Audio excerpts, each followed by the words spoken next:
नीटची परीक्षा पुन्हा एकदा रद्द करण्यात आली.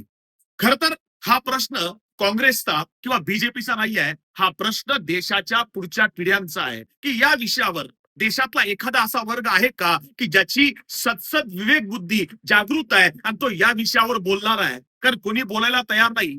नीटची परीक्षा, नीट म्हणजे नॅशनल इलिजिबिलिटी कम एंट्रन्स टेस्ट, ही परीक्षा या देशामध्ये या वर्षी 22 लाख विद्यार्थ्यांनी दिली होती. आणि या परीक्षेच्या माध्यमातून मेडिकल प्रवेश दिले जातात. त्यामध्ये BAMS, BHMS, MBBS किंवा मेडिकल पॅरामेडिकल कोर्सेस आहेत. आणि या स्वप्नात रंगवत डॉक्टर होण्याची स्वप्न रंगवणारी सामान्य कुटुंबामधली पोरं ही परीक्षा देत असतात. मागच्या 3 वर्षापासून या मुलांच्या भविष्यासोबत खेळण्याचा प्रकार चालू आहे. कोणीही बोलायला तयार नाही. जातीच्या मुद्द्यावर, धर्माच्या मुद्द्यावर आमदार, खासदार, लोकप्रतिनिधी रस्त्यावर उतरतायत. किरकोळ गोष्टींकरता रस्त्यावर वाद सुरू आहेत. पण देशाचं भविष्य जिथून घडवायचं आहे त्या विषयावर मात्र कोणीही तोंड उघडायला तयार नाहीत. कसा देश पुढे घेऊन जाणार आहात?